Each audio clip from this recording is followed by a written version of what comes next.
"We found someone better than you." Logan said it with a smile, like he was giving me good news instead of ending my 13-year career at Steel Core Industries.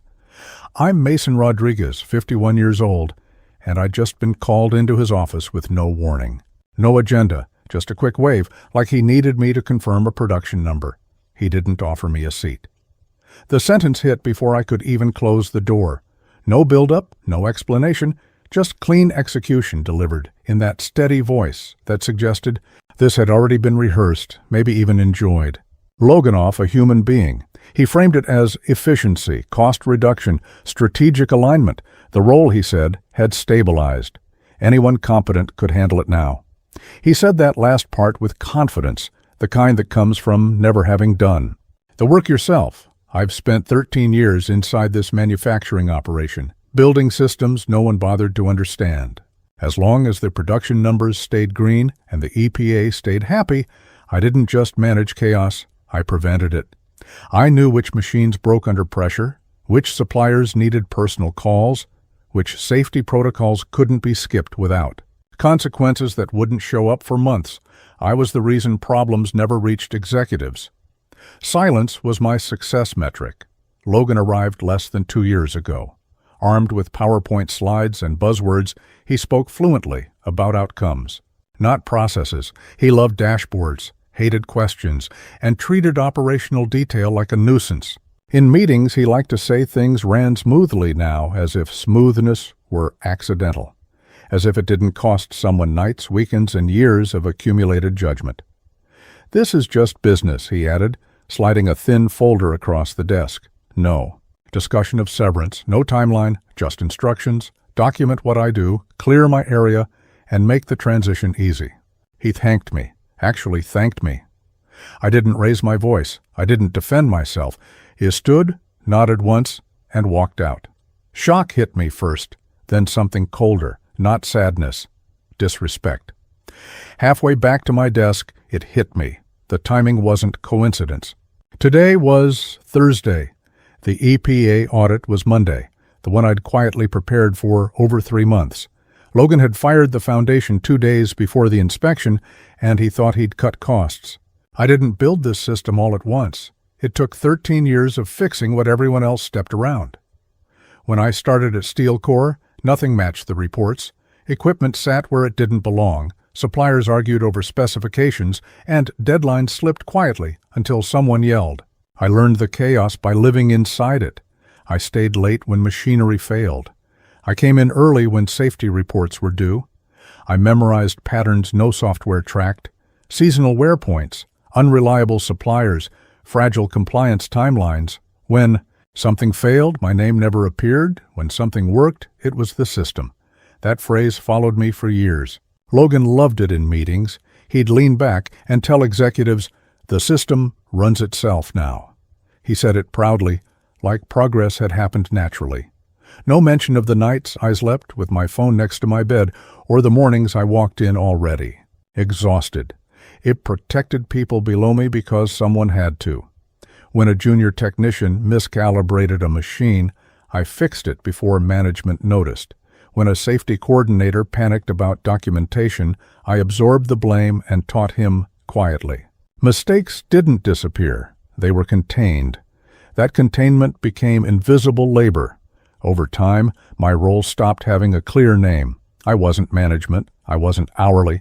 I was labeled overhead, a line item justified only because replacing me felt risky. As long as the numbers stayed green, no one asked why.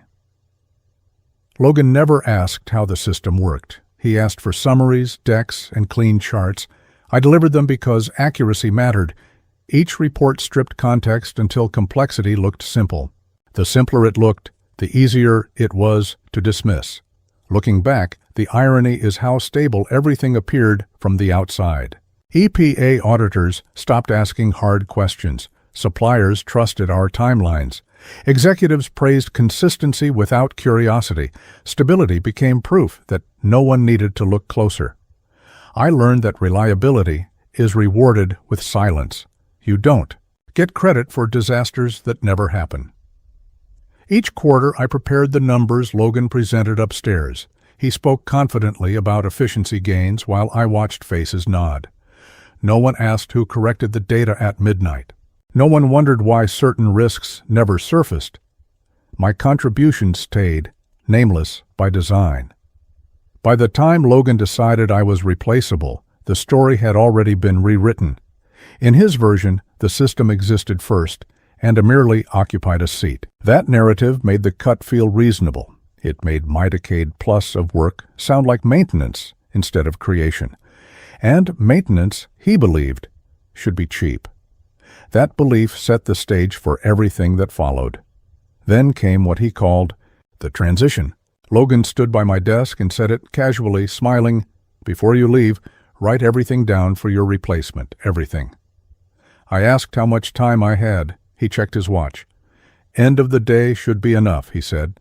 He reminded me I'd always said the system was straightforward. I hadn't. He had. That was the moment the unfairness sharpened into something precise. 13 years of judgment, relationships, and accumulated knowledge compressed into an afternoon assignment. Not because it was possible, but because admitting otherwise would mean admitting I mattered. And that was the one thing he refused to do. I sat down and opened a blank document because that was what I'd been told to do. Write it all out. Make it easy. At first, I tried. I listed suppliers by name, then paused, realizing names meant nothing without history. I wrote maintenance schedules, then stopped because the real schedule lived in my head, the one that adjusted. Automatically when seasons changed, when equipment aged, when certain vendors quietly cut corners. I typed process steps, then deleted them, because the steps only worked if you knew when to ignore them. That was when the cold clarity set in. This wasn't information, it was judgment. 13 years of trial, error, and consequence compressed into instincts that triggered before alarms ever did. You couldn't hand that to someone in an afternoon any more than you could hand them muscle memory and expect it to work. I kept writing anyway, but differently. I reduced everything to the bare minimum. What policy required, not what reality demanded. Contact lists without context, process outlines without exceptions, timelines without contingencies. Enough to say I complied, not enough to pretend I'd transferred something that had never lived on paper. I wasn't being cruel, I wasn't being generous. Either, I was being accurate. Logan walked past once and asked how it was going. "Almost done," I said. He nodded, satisfied, already convinced he'd solved the problem. He thought knowledge behaved like files. Copy, paste, replace. I didn't argue. There wasn't a point. As the hours passed, I noticed something strange. I wasn't angry anymore. The hurt had cooled into something quieter and sharper. Control. For the first time, that day, I understood exactly where my power had always been. Not in my title, not in approval, in what couldn't be separated from me. When I finished, the document was thin, intentionally so. I saved it, emailed it to Logan, and shut down my computer. No drama, no announcement, just completion. As I packed my toolbox, I found myself thinking about a standing appointment I had every few months. Coffee with Spencer Brooks, Logan's boss's boss. It wasn't official, it never was. Years ago, during a safety incident involving a young worker, I darged against destroying someone's career over a single mistake.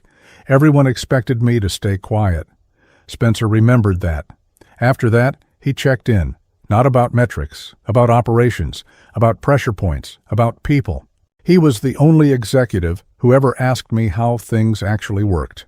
My phone buzzed with a calendar reminder. Late afternoon, the usual time. For a moment I considered canceling. It felt awkward now, irrelevant. Maybe I was already gone. Then I realized something else. Logan hadn't fired me in isolation. He'd done it without understanding the timing, the dependencies, or who paid attention to. What? That meeting wasn't small talk. It was part of a system, too, one he'd never bothered to learn.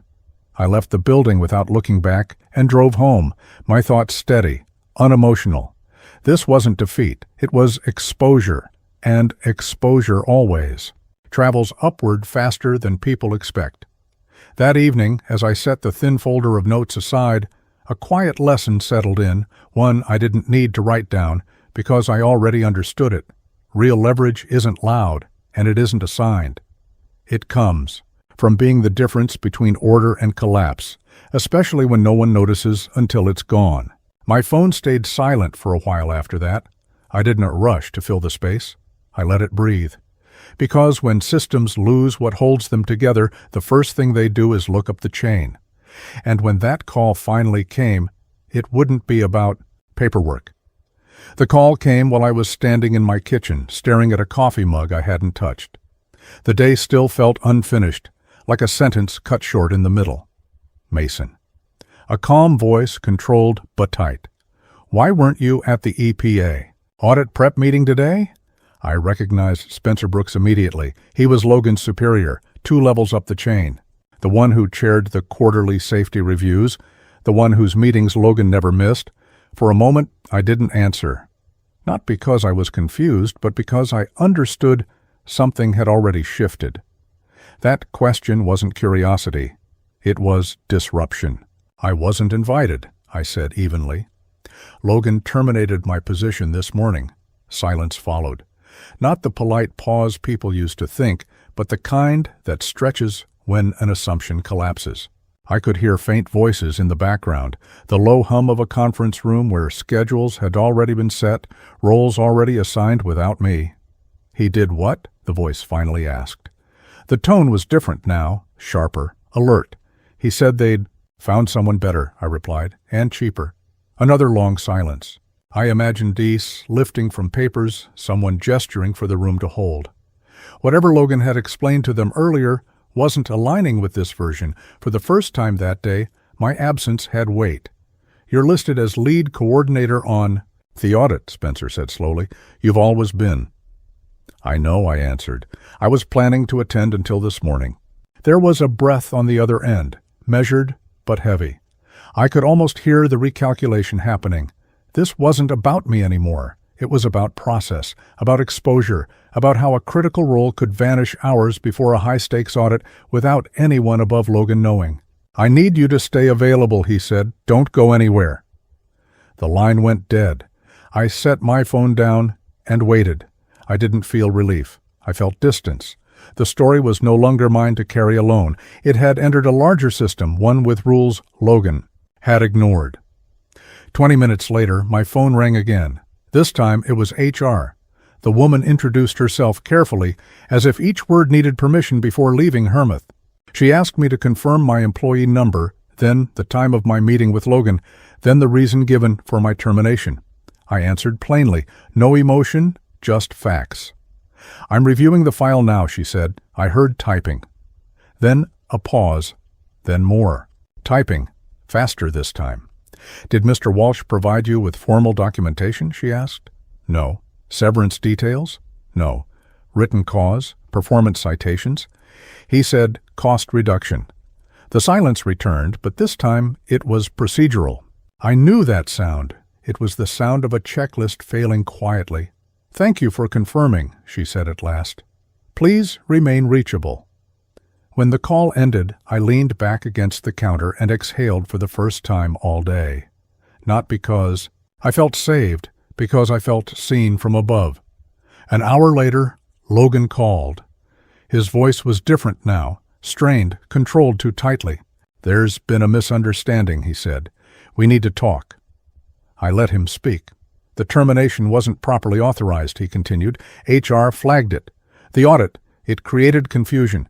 We need you back immediately. Back, not respected, not acknowledged. Back, like a misplaced tool returned to its drawer. What about the person who was better? I asked. A pause, shorter this time. That didn't work out, he said. Look, this was a judgment error. It happens, not to him. It didn't, until now. I'll think about it, I replied, and ended the call before he could regain momentum. I stood there afterward, phone still warm in my hand, aware of the quiet reversal unfolding. Logan thought power lived in authority, in signatures, in confidence, but authority only worked when it aligned with structure. And structure had just noticed it was missing a load-bearing piece. I hadn't argued, I hadn't demanded anything, I hadn't needed to. The call had already done the work. Somewhere above Logan, the story was being retold, this time without his edits. And once power starts moving upward, it doesn't stop to ask permission from the person who caused the shift. The first call came early the next morning, before the day had fully decided what it was going to become. A maintenance supervisor spoke, fast, words dripping over each other. The main hydraulic press was making sounds it shouldn't make. The diagnostic system showed everything normal, but reality didn't agree. Production line 2 was down. I gave him a short answer. Where toe check? What to adjust? And hung up before he could ask anything else. I told myself it would stop there. It didn't. By mid-morning, my phone had become a quiet emergency line. A supplier called, asking why an order had tripled without notice. Another wanted to know why their delivery window had shifted by 2 weeks. Someone from quality control left a message saying parts were failing inspection at twice the normal rate. I answered selectively, briefly, enough to prevent collapse, not enough to restore balance. Each response was precise, stripped of explanation. I wasn't solving problems anymore. I was slowing damage.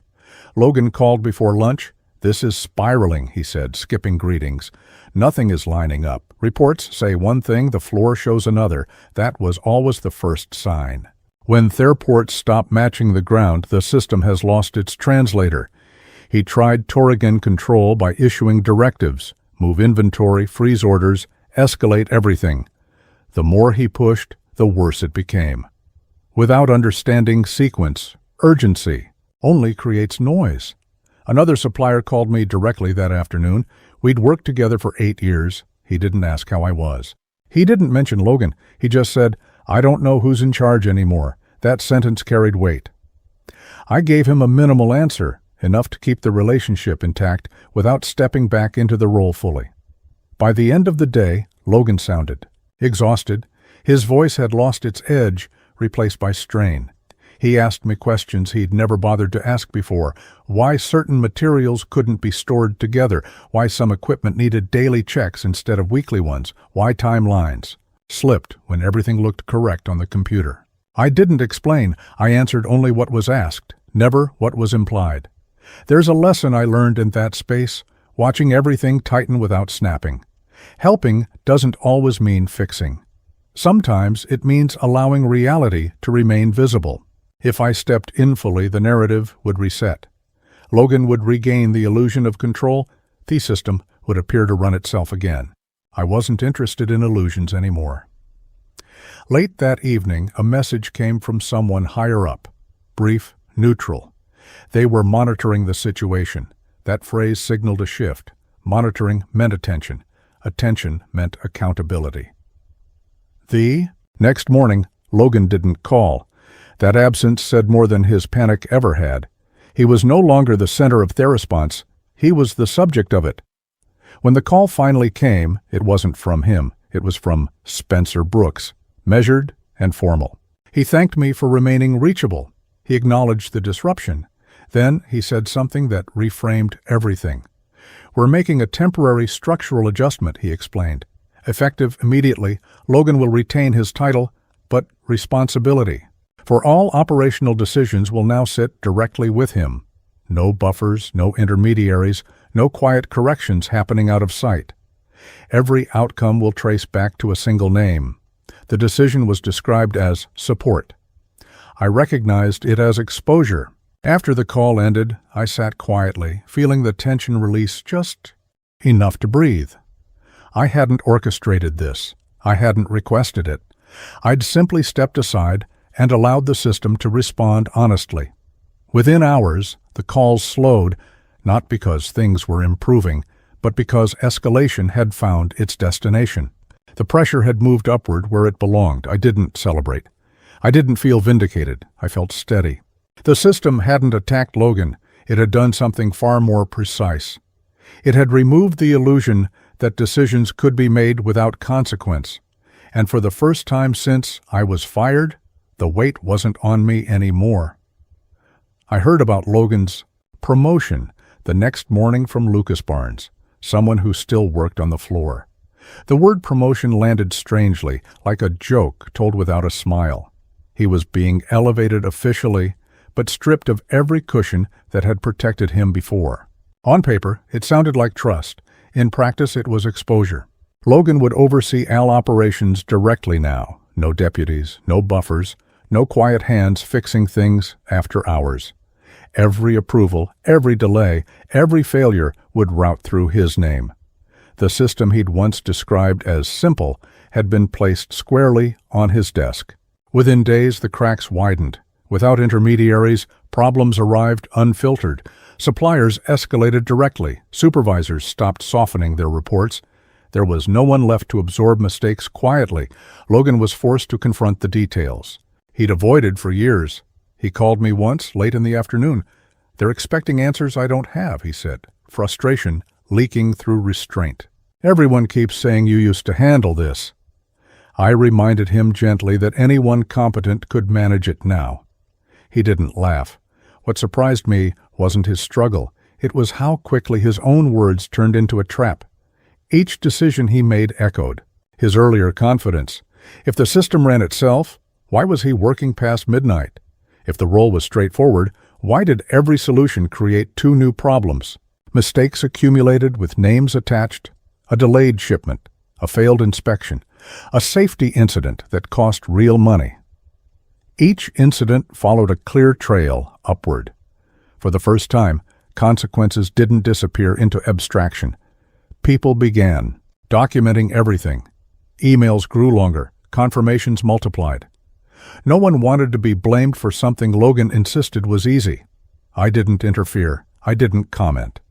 I watched from a distance as the narrative corrected itself. One evening, he left me a voicemail. His voice was tired, stripped of polish. "I didn't realize how much was involved," he admitted. "It looked simple when you did it." That sentence stayed with me. It wasn't an apology.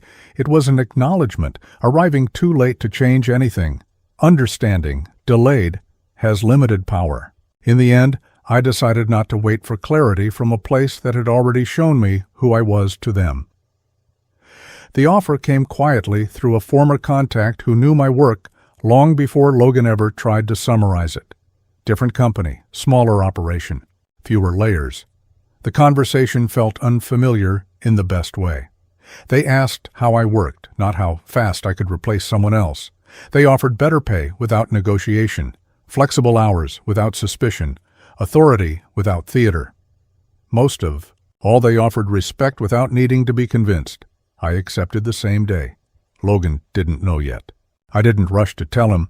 For the first time in weeks, my decisions weren't reactive. They were deliberate.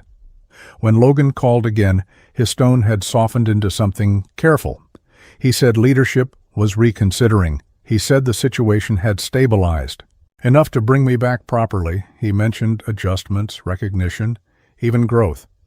I listened because listening no longer cost me anything. "I'm not coming back," I said evenly. He tried again, adding urgency. He framed it as unfinished business, as loyalty, as mutual benefit. I recognized the pattern, the same language he'd used when he needed something fixed without acknowledging why. It broke. I repeated myself. No explanation, no conditions. After the call ended, I felt lighter, not relieved, exact, decisive. There's a difference between escaping and choosing. I was choosing. My new role began the following Monday. The facility wasn't perfect. Processes were loose. Documentation was incomplete. It looked familiar in a way that didn't frighten me. Chaos isn't intimidating when you know how to shape it. What surprised me was how present leadership was. They walked the floor. They asked questions and waited for answers. When I said something would take time, they believed me. That trust mattered more than the title. As weeks passed, something else began to happen. My phone rang with numbers I recognized. Suppliers, long-standing relationships, people who had worked with me for years. Not because they were assigned to, but because reliability creates its own gravity. They didn't ask about Logan. They politely. I explained I wasn't in charge of contracts anymore. I kept boundaries, but patterns repeated. They'd mentioned delayed payments, confusing instructions, work with. I brought it up with my new leadership carefully, transparently. They listened. They asked questions. They made room. Within weeks, agreements shifted, not aggressively, not dramatically, just logically. Suppliers follow stability. They follow us. People who understand their constraints and respect their timelines. The relationships had never belonged to the company. They'd belonged to the work. Word traveled faster than I expected. One supplier moved partial volume. Another followed then. Another. No announcements, no statements. Just decisions, aligning quietly. Logan found out eventually. "You're pulling our suppliers," he accused during one final call. "I'm not pulling anyone," I said. "They're choosing." He went quiet. I let him. There was no satisfaction in that moment, just confirmation. Loyalty, like competence, isn't transferable. By memo.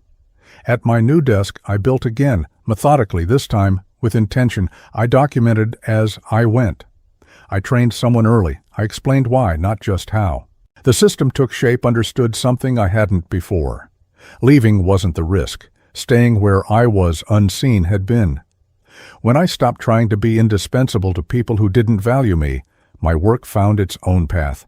I watched the decline. From a distance, not with satisfaction, but with the detached focus of someone reading a familiar pattern repeat itself. Steel core didn't fall apart all at once. It slowed, staggered, and adjusted downward the way organizations do when they refuse to admit.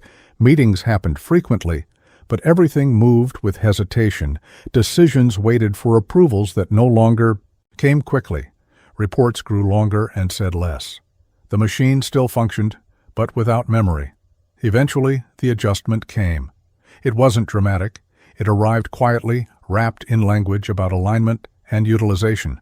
Logan was reassigned. Smaller scope, narrower mandate. No direct authority over operations. His title remained. His influence did not. The calls didn't come all at once. They arrived slowly, spaced out, usually in the evenings when the day had softened. Old numbers, familiar names, people I hadn't spoken to in months. Each conversation started the same way. "Mason, I just wanted to say thank you." They reminded me of moments I'd half forgotten, covering for mistakes, pushing back on unfair decisions, explaining the why instead of just enforcing the how. None of them talked about numbers. They talked about how it felt to work under someone who didn't use fear as a management tool. Several had already left Steel Core. Others were preparing to. When I asked why, the answer repeated itself in different words. "If they could do that to you, then none of us were safe." I hadn't considered the message my firing sent downward. People don't just watch how leaders treat success, they watch how they treat loyalty, restraint, and quiet competence. I didn't expect Logan's final call, but I recognized the pause before. He spoke. He sounded older, not in years, but in weight. He didn't circle the point. He said he was sorry. Not for what happened to him, but for what he finally understood. He acknowledged the choice, the assumptions, the certainty he'd worn like armor. He said the system had taught mattered. I let him finish. When the silence opened, I answered simply. I told him I wasn't angry. I told him I wasn't interested in revisiting the past. Some things don't need ceremony, they need accuracy. The call ended without promises, without tension, without the need to be remembered. When I look back on everything that happened, the lesson isn't about revenge, promotions, or even winning. It's about something quieter and much harder to see when you're inside it. For years, I thought value came from being indispensable, from holding everything together without being noticed. I thought if I stayed calm, fixed problems, and that way. What I learned is this: systems don't protect people. People protect our. Sometimes it's because your silence made others forget what you carried. Walking away didn't make me weaker. It showed me where my strength had always lived, inside my judgment, my integrity, and my ability to rebuild without bitterness. If you've ever stayed late, fixed mistakes that weren't yours, or held a job together while feeling invisible, then you already understand this story. You don't need permission to matter. You don't need to wait for recognition that may never come. Sometimes the most professional thing you can do is choose yourself, calmly, without burning anything down.